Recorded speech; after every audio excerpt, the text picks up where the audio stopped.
La littérature existe pour raconter des histoires, faire voyager, nous faire réfléchir.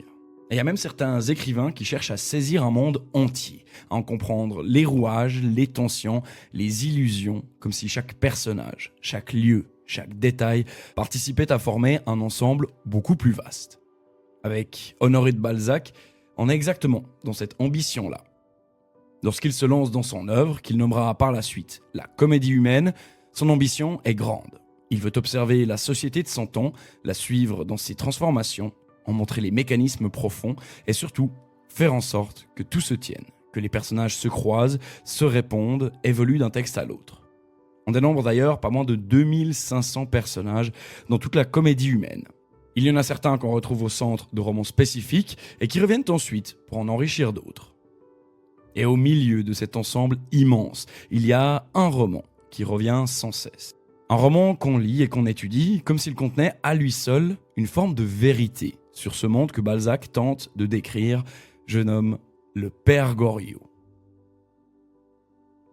Alors, la question se pose assez naturellement. Pourquoi celui-ci ? Pourquoi ce roman en particulier plutôt qu'un autre alors que Balzac en a écrit tant ? Qu'est-ce qu'il y a de plus, ou peut-être de plus évident, qui fait qu'on y revient encore aujourd'hui ? Eh bien, peut-être que la réponse tient à sa simplicité apparente. Parce que tout est là, presque immédiatement. On a l'ambition, l'argent, les relations sociales, les sacrifices, les illusions, et cette sensation très forte que le monde fonctionne selon des règles qu'on ne comprend pas encore, mais qu'on va apprendre peu à peu, parfois malgré soi. Mais vous le devinez, si on parle autant de ce livre et que je décide d'y dédier un épisode de Brume littéraire, c'est qu'il y a encore autre chose qui se cache dans ce roman, qui à la première lecture peut sembler justement assez simple, presque un peu terne. Le récit commence d'ailleurs par une longue description de 30 pages de la pension Vauquer. Et je sais que bon nombre de lecteurs se sont arrêtés avant d'avoir fini ce début fouillis en détail qui peut décourager. Alors reprenons tout depuis le début. Décortiquons ce récit, analysons-le ensemble pour essayer d'en comprendre l'essentiel. Et une fois n'est pas coutume, dans cet épisode de Brume littéraire, on va faire les choses un peu différemment. On va d'abord entrer dans ce roman par un résumé, en suivant le personnage principal, Eugène de Rastignac, en découvrant avec lui les règles et les rapports de force qui règnent sur Paris. On va laisser ce monde balzacien se construire progressivement dans un premier temps. Et puis, une fois ce parcours accompli, on reviendra sur toute notre lecture. On prendra le temps de comprendre ce que l'on a vraiment lu, ce que Balzac met en place, pourquoi ce roman est devenu central et ce qu'il nous dit encore aujourd'hui. Alors allons-y, pénétrons ensemble dans la pension Vauquer. Nous sommes à Paris en 1819.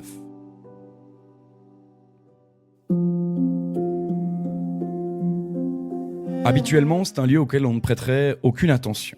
La façade est discrète, un peu fatiguée, et rien, à première vue, ne laisse penser qu'il s'y joue quelque chose d'important. À l'intérieur, tout est déjà en place.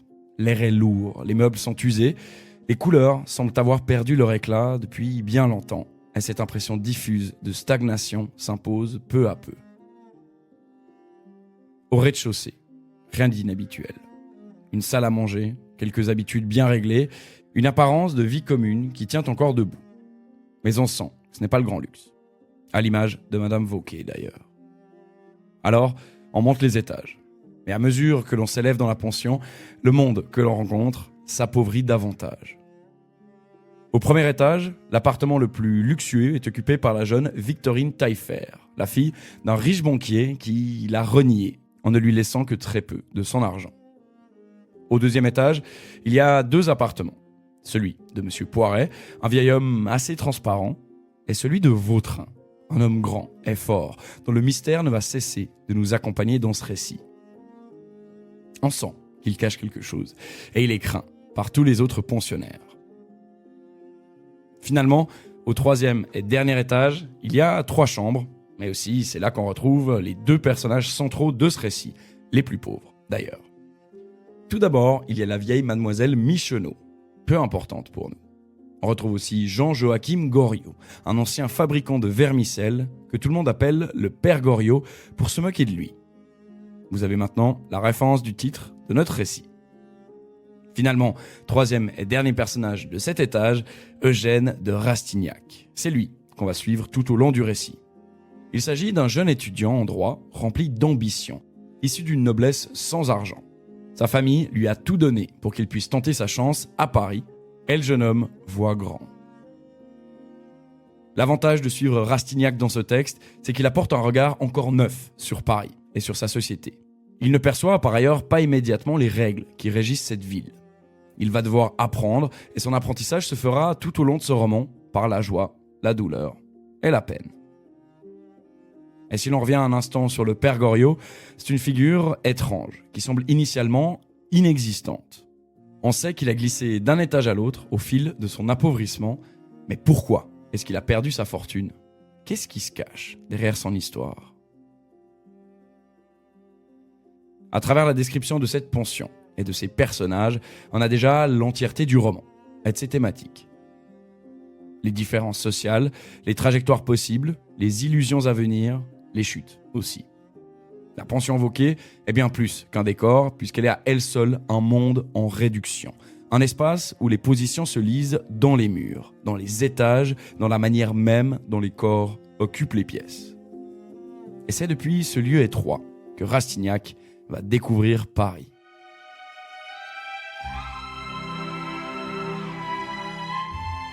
Eugène de Rastignac ne se contente pas de la pension et il veut partir à l'assaut de Paris. Mais une question se pose, par où commencer s'il n'a pas de contact ? Mais heureusement pour lui, il obtient une ouverture qui passe par un lieu qui est tout l'inverse de la pension Vauquer. Grâce à sa tante, qui était autrefois très introduite dans cette haute société, elle joue de ses contacts pour que son neveu puisse aller au bal chez la vicomtesse de Beauséant, l'une des femmes les plus réputées de ce monde aristocratique. Et dans ce nouveau lieu, on est à l'opposé de la pension. Le bal se déroule dans les quartiers chics de la capitale, les espaces y sont larges, on y est bien habillé, et les conversations sont raffinées. Il fait de nombreuses rencontres, dont celle centrale de la comtesse Anastasie de Restaud. Il joue de sa relation avec sa propre tante pour obtenir une invitation à lui rendre visite. La soirée se termine, objectif atteint pour Rastignac qui a fait un grand pas dans son objectif d'ascension. C'est sur le trajet de retour, direction la misérable pension Vauquer, que les rêves s'emparent de notre héros. Cette Anastasie de Restaud incarne ce qu'il n'a pas encore. Le rang, l'assurance, une forme de légitimité sociale qui ne se discute pas. Et il est fasciné. Et comme bien souvent dans ce genre de situation, il pense qu'il suffit d'entrer pour appartenir. Sauf que voilà, le lendemain, c'est la désillusion qui l'attend. Il se rend chez elle et tout se passe assez bien, avant qu'Eugène ne sente lentement qu'il ne fait pas vraiment partie de ce monde.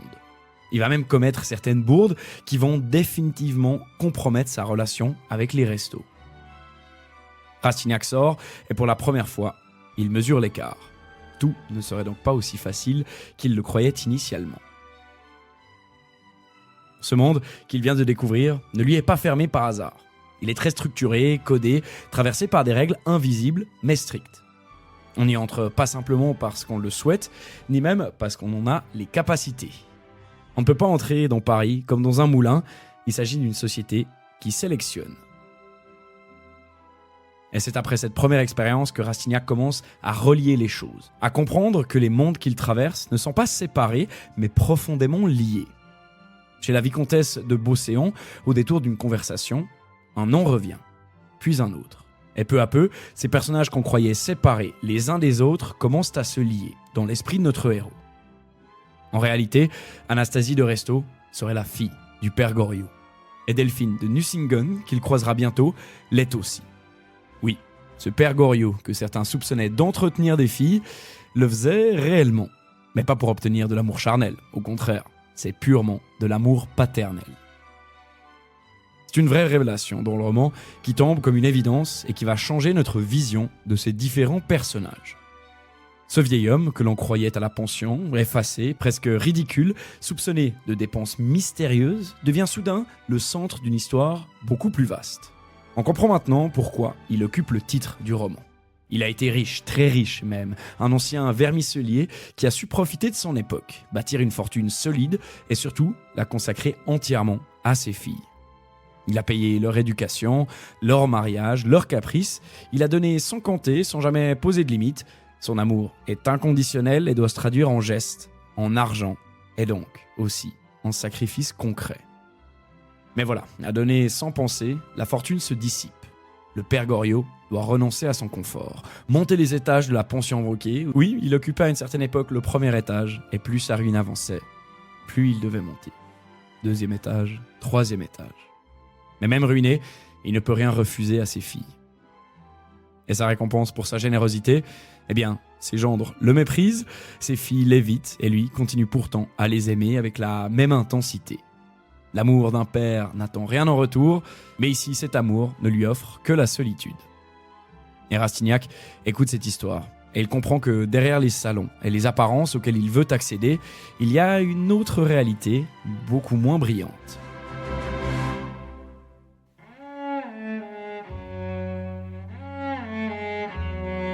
Et c'est à ce moment-là que Vautrin prend une autre place. Souvenez-vous, c'est le locataire du deuxième étage. Jusqu'ici, il était présent, à l'aise dans la pension comme dans les conversations, avec cette manière de parler qui attire l'attention sans jamais vraiment s'imposer. Mais face à Rastignac, un jour, il commence à se dévoiler davantage, comme s'il reconnaissait en lui quelqu'un qui peut comprendre. Et leur relation change de nature. Vautrin veut expliquer à Eugène comment parvenir au plus vite, et ce, grâce à de l'argent. Il parle maintenant de Paris sans détour, en brisant toutes les illusions. Il met en lumière cet espace où tout se joue sur des rapports de force, où les principes moraux comptent peu, face à l'efficacité. Il décrit une société dans laquelle l'ascension est possible, mais à condition d'en accepter les règles, même lorsqu'elles dérangent. Vient alors sa proposition. Le plan est simple. Victorine Taillefer, la pensionnaire du premier étage, a été écartée par son père au profit de son frère. Mais si ce frère venait à disparaître, elle deviendrait héritière, et donc riche. Rastignac pourrait alors l'épouser, entrer dans le monde par la grande porte, une sorte de raccourci pour éviter les longues années d'efforts et d'incertitude. Et Vautrin présente ce crime comme une solution parmi d'autres. Il connaît quelqu'un, dit-il, qui pourrait s'en charger. Tout est déjà pensé et presque prêt. Rastignac écoute et, bien que surpris, ne refuse pas immédiatement. Il a en lui cette résistance, cette hésitation, puisque la solution de Vautrin, tant immorale qu'elle soit, eh bien, elle lui permettrait de parvenir plus vite que dans ses rêves les plus insensés. Il mesure confusément ce que cela implique. D'un côté, un monde difficile, lent et un peu incertain, et de l'autre, une réussite immédiate, mais au prix d'un geste irréversible. Vautrin ne le presse pas, il lui dit de prendre son temps, il n'y a pas d'urgence. La réponse peut attendre, laissant le doute et l'hésitation infuser en ce jeune homme. Et à partir de là, Eugène de Rastignac ne peut plus faire comme si tout cela ne le concernait pas. Ce que Vautrin a mis en mots reste présent en arrière-plan comme une possibilité qu'il ne peut pas totalement effacer, même s'il sait qu'il ne la choisira pas. Parce qu'au fond, il refuse ce que cette proposition implique. Le crime, cette idée même de construire son avenir sur la disparition d'un autre. Tout cela reste pour lui une limite qu'il ne veut pas franchir. Mais alors voilà, le raccourci est inaccessible pour lui. Il faudra donc qu'il accède à son ascension par un autre moyen. Il a d'abord essayé avec l'une des filles du père Goriot, Anastasie. Mais ça n'a rien donné. Alors, il essaye avec l'autre. Elle se nomme Delphine de Nucingen et elle lui offre une entrée différente dans ce monde qu'il observe depuis le début. Cette entrée est moins immédiate, plus progressive, mais tout aussi exigeante. Leur relation se construit assez vite avec cette forme de proximité mêlée d'intérêt où chacun trouve chez l'autre quelque chose dont il a besoin. Rastignac y voit une manière d'exister dans la société parisienne, de s'y inscrire concrètement. Delphine, de son côté, y trouve une présence, une attention, une sorte de relais dans un univers où elle-même est prise de contraintes qu'elle ne maîtrise pas entièrement. Mais voilà, comme dans toutes les relations rêvées, la réalité s'impose bien vite. Ce monde dans lequel Rastignac cherche à entrer ne fonctionne pas sans argent. Les apparences, les sorties, les relations, tout suppose des moyens qu'il n'a pas. Le décalage devient alors tangible. Eugène comprend qu'il ne suffit pas de comprendre les codes, ni même de s'en approcher, il faut pouvoir les soutenir. Alors que faire ? Eh bien, il écrit à sa famille. Et ces lettres sont importantes, parce qu'elles marquent un premier déplacement. Il demande de l'argent en sachant ce que cela représente pour eux, en sachant qu'il prélève sur des ressources modestes pour nourrir une ambition qui, désormais, le dépasse un peu. Tiens, ça me rappelle un peu ce que font les filles de Goriot. Mais bon, continuons. Rastignac change peu à peu. Et alors qu'au début du récit, il voyait le monde parisien de l'extérieur, il y entre progressivement, en adoptant certaines règles et certains réflexes. Sans se trahir totalement, il apprend tout de même à jouer avec ses contraintes.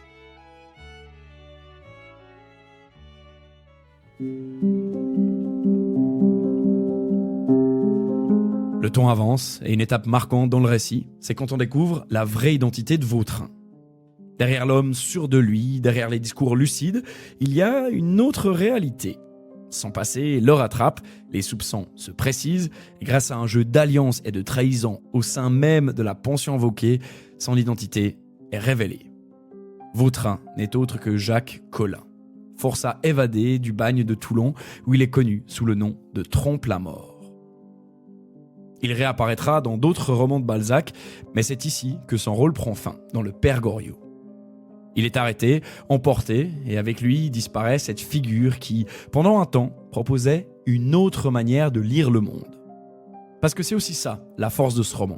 On n'a pas une simple ascension, avec une seule voie clairement définie qu'il faut suivre. On a plusieurs options, des obstacles, des mises en garde même, et tout cela donne de la profondeur au récit. Mais Vautrin laisse des traces. Avant son arrestation, son plan avait abouti. Le frère de Victorine a été tué, et ça peut paraître anodin, mais ça souligne encore une fois que la proposition du forçat était sérieuse, et non juste une manipulation qui visait à faire condamner Eugène. On a donc cette histoire avec Vautrin, et en parallèle de cette arrestation, le père Goriot, lui, se développe aussi. Il avait eu un moment d'espoir, grâce à la relation que sa fille entretenait avec Eugène de Rastignac. L'idée d'un nouvel appartement, d'un rapprochement avec sa fille. Il se dit que malgré tout ce qui s'est passé, quelque chose pouvait encore être sauvé. Mais hélas, cet espoir ne tient pas. Les difficultés financières de ses filles éclatent. Les tensions s'accumulent et ce qu'elle lui demande dépasse désormais ce qu'il peut encore donner. Le choc est trop fort et le corps du vieillard ne peut pas tenir le coup.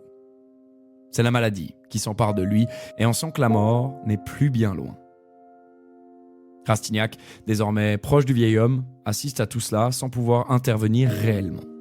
Les questions se multiplient dans son esprit. Lui qui ne pensait qu'à l'ascension, le voilà confronté à cette trajectoire qui n'est que désillusion. Toutes ces années de travail et de dévouement pour en arriver là. Le monde ne protège personne.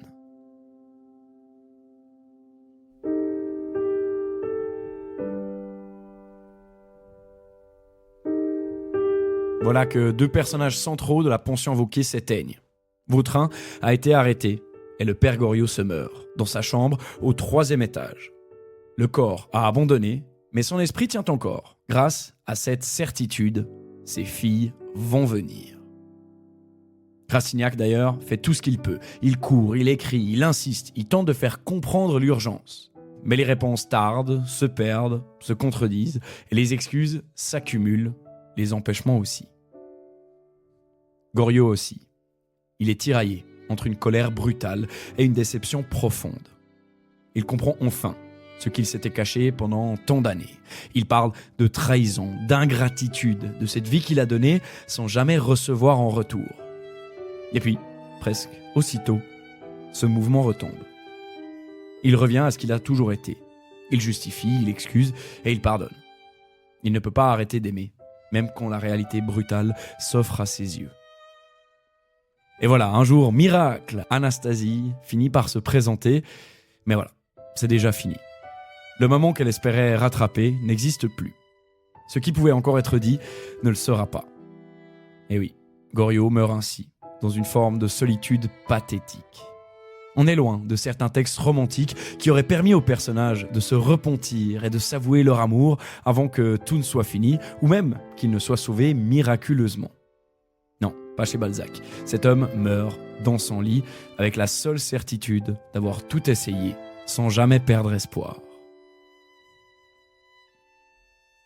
Après la mort du père Goriot, il reste l'étape finale du roman, l'enterrement. Allez, une dernière chance pour une fin grandiose. Mais c'est à nouveau raté. Il n'y a pas de foule, pas de reconnaissance tardive, pas même cette forme de présence minimale que l'on accorde habituellement aux morts. Rastignac est là avec un autre personnage et c'est à lui qu'il revient de payer, d'organiser et d'accompagner jusqu'au bout celui que tout le monde a déjà oublié. Les filles, vous l'aurez deviné, elles ne viennent pas.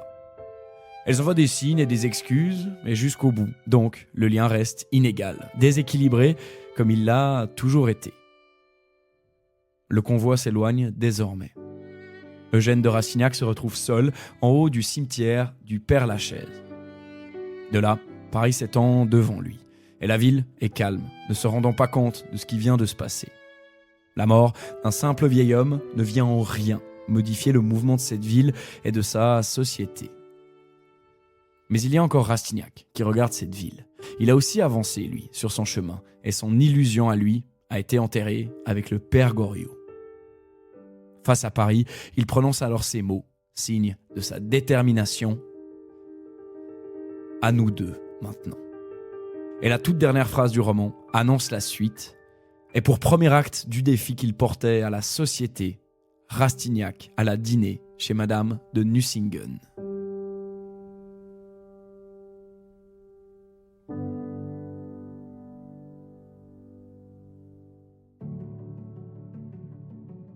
Waouh, quelle histoire! Il y a tant de choses à en dire. Aussi d'ailleurs sur cette dernière phrase du roman.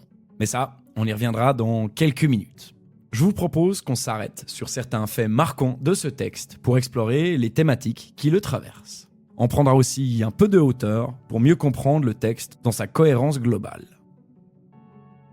Avec le père Goriot, Balzac nous présente bien plus qu'une intrigue qui nous mettrait face à une succession de scènes marquantes. Il y a quelque chose de plus discret, mais aussi de plus profond, qui tient à cette impression que tout cela, d'une certaine manière, sonne juste. Et c'est précisément là qu'intervient une formule qui peut sembler étrange au premier abord, mais qui est pourtant essentielle pour comprendre ce que fait Balzac. On est ici au tout début du roman. Ce drame n'est ni une fiction, ni un roman. All is true. Il est si véritable que chacun peut en reconnaître les éléments chez soi, dans son cœur, peut-être. Bien sûr, cette phrase, il ne faut pas l'entendre au sens le plus immédiat. Le père Goriot n'est pas un récit d'un fait divers réel, ni la retranscription fidèle d'une histoire qui aurait eu lieu exactement ainsi. Les personnages sont inventés, les situations construites, et Balzac lui-même organise son récit avec une grande maîtrise narrative. Pourtant, malgré cela, quelque chose résiste à l'idée de fiction pure. On a le sentiment que ce que l'on vient de voir pourrait exister, que ces trajectoires, ces choix, ces rapports entre les individus ne relèvent pas d'une invention gratuite, mais d'une observation attentive du réel. C'est en cela que Balzac est souvent considéré comme l'un des fondateurs du roman réaliste. Bien plus que de copier le monde dans ses moindres détails, il tente d'en saisir les mécanismes, les logiques profondes, celles qui organisent les relations sociales, qui déterminent les parcours individuels, qui rendent certaines ascensions possibles et certaines chutes presque inévitables. Et si le père Goriot occupe une place aussi centrale dans son œuvre, c'est sans doute parce qu'il parvient à concentrer tout cela dans un récit relativement resserré où l'on voit presque en direct un individu apprendre à lire le monde qui l'entoure et à en comprendre les règles, à s'y adapter parfois au prix de certains renoncements. Et alors on peut se demander pourquoi Balzac n'a pas écrit un essai pour expliquer tout cela. Non, grâce au roman, il peut construire cette explication de manière beaucoup plus progressive.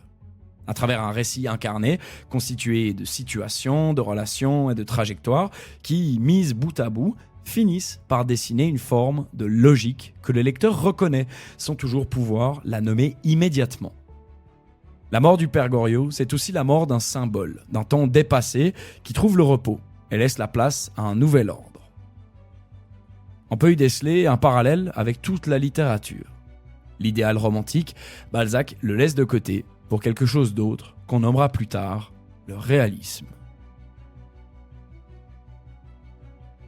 Et notre traversée de ce livre se fait grâce à un personnage qui tisse des liens et qui, par son évolution, nous fait vivre cette société. Eugène de Rastignac. Cet apprentissage très particulier ne passe ni par les livres, ni par des leçons explicites, mais plutôt par une série d'expériences, parfois très concrètes, parfois presque imperceptibles. Et tout cela modifie peu à peu la manière dont lui et nous percevons le monde. Au début, il est aveugle et naïf. Il arrive dans la pension Vauquer avec un regard encore simple, et ce lieu, qui nous est apparu immédiatement comme un espace chargé de signes, de hiérarchie, reste pour lui relativement opaque.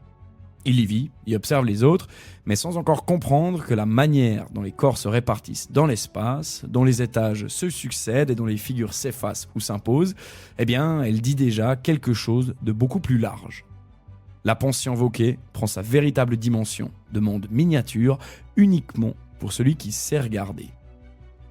Et c'est précisément ce regard qui va se transformer. Lorsqu'il en sort de cette pension pour entrer dans les salons chez la vicomtesse de Beauséant, il pense d'abord découvrir un autre univers qui le libère de son passé. Mais très vite, cette impression se fissure, parce que ce monde-là, lui aussi, obéit à des règles qui sont simplement un peu plus subtiles, plus difficiles à saisir immédiatement. Sa première leçon est l'humiliation, d'ailleurs, qu'il subit chez les restos. Il comprend, sans qu'on le lui explique, qu'il existe des codes implicites, qui ne sont pas négociables. Et à partir de là, les expériences ne cessent de s'accumuler. C'est aussi en découvrant l'histoire du père Goriot, l'offre de Vautrin, sa relation avec Delphine, que sa vision du monde devient plus fine. Ça se fait sur la durée, sans une épiphanie qui expliquerait tout d'un coup. Et c'est en ce sens-là que le père Goriot peut être lu comme un roman d'initiation. Il y a des étapes à franchir pour avancer, sans pouvoir emprunter toujours des raccourcis. On n'est toutefois pas dans cette logique de certains romans médiévaux, puisqu'ici l'initiation n'a pas pour but d'élever moralement ou spirituellement. L'objectif ici est d'atteindre une forme de lucidité qui rime aussi avec le deuil d'une vision passée ou dépassée du monde. À la fin de l'œuvre, Rastignac voit mieux, mais le monde n'en est pas plus beau pour autant.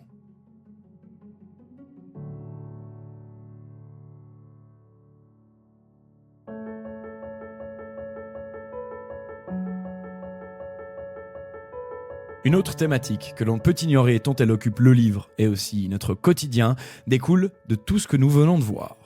Ces règles à suivre, le fonctionnement de cette société dépend en réalité d'une seule chose, l'argent. Et oui, c'est ce qui structure les relations, ce qui les rend possibles et parfois les oriente aussi. Là où l'argent était déjà important pour Rastignac, rappelez-vous, sa famille se ruine pour lui, il prend une importance sociale qui rapproche et éloigne les individus. En fin de compte, l'élégance, la position sociale, même les sentiments, tout cela s'inscrit dans un réseau d'échanges où l'argent circule en permanence. Et bien que la thématique soit omniprésente, c'est Vautrin qui incarne le mieux cette idée. Parce que c'est lui qui souligne le mieux son importance sans se bercer d'illusions. Sa proposition, d'ailleurs, n'est rien d'autre qu'une dérive exceptionnelle, une application extrême d'un principe qui traverse toute la société. Pour réussir, il faut accepter les règles du jeu, car c'est aussi ce qui nous permet de tricher pour gagner. Alors, face à la vision de Vautrin, il y a celle de Goriot, qui semblait être une anomalie. On ne sait pas tout de son passé, mais grâce à ce que l'on apprend sur lui dans cette œuvre, on voit bien que son rapport au monde ne passe pas par le calcul ni par la mesure. L'amour paternel, il n'y a que ça, et il n'a pas de limite, comme si cela suffisait à structurer tout le reste. L'ancien vermicelier donne sans compter, et surtout, il n'existe plus autrement que dans cette position de père à laquelle il se réduit lui-même. Le titre du roman, déjà. Même si on utilise d'abord le terme de manière ironique pour se moquer de lui, c'est bien sa fonction de père qui prédomine dans le discours. Tout ce qu'il est, tout ce qu'il fait, tout ce qu'il espère passe par ce lien, comme si le reste du monde n'avait d'importance que dans la mesure où elle permettrait de soutenir cet attachement. Mais sa position à lui, elle détonne dans cet univers où les relations sont traversées par des logiques d'échange. Sa générosité ne correspond pas à ce qu'on attend, et d'ailleurs, elle ne lui apporte presque aucun avantage. Mourir sans les êtres aimés, ceux qu'on a entretenus pendant tant d'années et pour qui on s'est ruiné jusqu'à devoir vivre dans des conditions misérables. L'amour n'offre ici aucune protection, mais expose à la cruauté. Et d'un autre point de vue, Goriot se dit heureux. C'est pour nous, lecteurs, et pour Rastignac que ce constat est si négatif. Pour Goriot, finalement, il explose de temps à autre, mais il vit avec ses attentes et ses déceptions, tout en gardant espoir que cela change un jour. Et s'il en prend maintenant encore un pas de recul supplémentaire, ce qui arrive à Goriot ne peut pas être réduit à l'ingratitude de ses filles. Bien sûr, leur attitude choque et nous semble injuste. Mais si l'on replace ça dans l'ensemble du système que Balzac décrit, on voit que ces comportements s'inscrivent aussi dans une logique plus large, où les liens familiaux eux-mêmes sont affectés par les rapports sociaux et par la nécessité de maintenir une position. Ces filles sont le produit de ce monde. Elles évoluent dans un univers où l'image, la position, les alliances comptent et où un père appauvri devient peu à peu un élément encombrant qu'on ne veut pas intégrer dans cette construction. Là voilà, la trajectoire de Goriot, une mort qui est en partie due à l'indifférence de ses filles, mais surtout à l'impossibilité pour l'amour de l'emporter dans cette société qui ne fonctionne pas sur ses principes.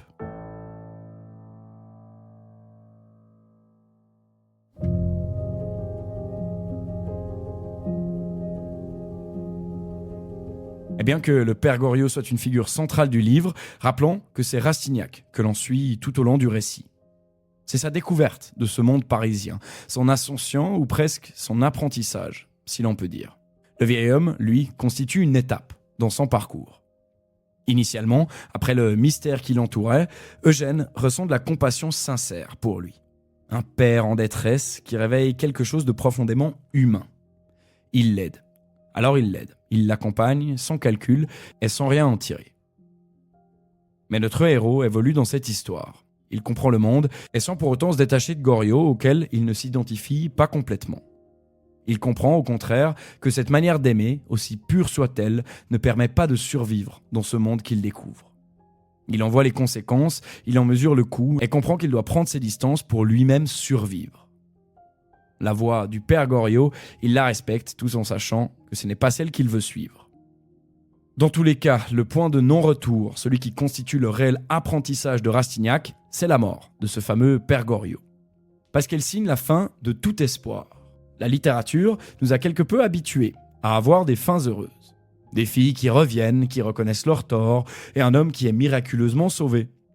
Donc, on continue de croire. Avec lui, on a un peu d'espoir.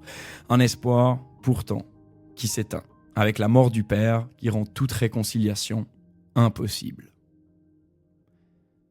Plus qu'un personnage, c'est un modèle qui disparaît.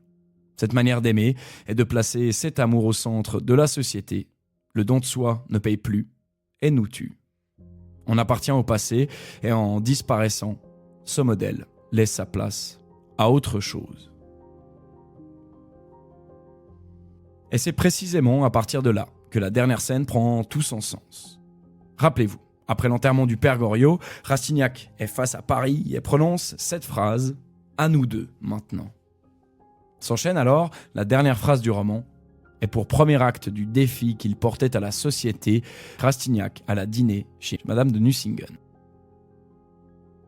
Lorsqu'on découvre cette citation pour la première fois, elle peut donner l'impression d'un moment presque classique, celui où le personnage, qui, après avoir traversé une série d'épreuves, se redresse et affirme sa volonté. Mais replacée dans tout ce que l'on vient de voir, elle change de nature. Du haut de sa butte, c'est tout ce Paris, indifférent à la mort du vieil homme, que Rastignac défie. C'est ce monde qu'il a appris à connaître dans les 350 pages de notre roman qu'il veut conquérir. À la fin de ce texte, il en a compris les règles et il pense savoir comment l'emporter. Un modèle passé a disparu, il peut intégrer et représenter un nouveau modèle. Cette phrase « à nous deux » veut bien dire une chose, je sais désormais comment tu fonctionnes. Rastignac veut se détacher du père Goriot, il n'est pas question de faire don de soi par l'effacement au profit des autres. Lui, il voudra s'imposer et prendre sa revanche. La naïveté laisse alors sa place à la connaissance, et c'est en sachant ce qui l'attend qu'il décide de s'engager pleinement dans ce monde, là où d'autres personnages de Balzac abandonnent, dégoûtés par cette réalité. Soulignons aussi l'ironie de Balzac lorsqu'il précise que Rastignac va dîner chez Madame de Nucingen, qui vient alors compléter ce mouvement. C'est la confirmation que ce face-à-face avec Paris se traduit immédiatement dans les actes. Là où Goriot donnait tout jusqu'à disparaître, Rastignac commence à apprendre à utiliser, à circuler dans ce monde sans s'y perdre entièrement. Et si l'on revient une dernière fois à ce que nous avons traversé, on s'aperçoit que le père Goriot met en scène un mouvement presque imperceptible au départ, mais irréversible une fois enclenché. Celui par lequel un individu apprend à voir le monde tel qu'il est et surtout décider ce qu'il est prêt à en faire. Ce n'est pas dans ce roman que Eugène de Rastignac gagne contre Paris en établissant une forme de justice. Non, c'est la première étape, ici, de sa vie, de son éducation, qui se fait par ces étapes clés que nous avons pu préciser tout au long de cet épisode. Et c'est peut-être pour ça que ce roman reste aussi présent aujourd'hui. Il y a d'une part la figure paternelle qui domine ici et qui s'impose dans la littérature, une figure parfois un peu pathétique, mais pour laquelle on éprouve de la compassion. Tout le monde peut finir comme le père Goriot, pris d'un amour inconditionnel et sans limite pour ses filles. D'autre part, il y a aussi la désillusion qui nous accompagne tous et toutes à un moment de notre vie. Ce moment même où l'on réalise que le monde ne fonctionne pas comme on l'imaginait et où il faut décider si l'on s'y oppose, si l'on s'y perd ou si l'on apprend à s'y inscrire tout en gardant nos valeurs. À travers ces étapes, on ne devient pas quelqu'un de différent, mais c'est à nous de choisir, grâce à ces connaissances, ce que l'on veut en faire. Et si cet épisode de Brume littéraire vous a plu et que vous voulez soutenir le podcast, le plus simple est de laisser un commentaire et de lui mettre une note de 5 étoiles sur votre plateforme d'écoute. Vous pouvez aussi bien sûr le partager à toutes celles et ceux que cela pourrait intéresser. Il y a déjà une 40aine d'épisodes qui sont disponibles, alors n'hésitez pas à aller en écouter d'autres avant la sortie du prochain épisode, comme toujours, chaque premier lundi du mois.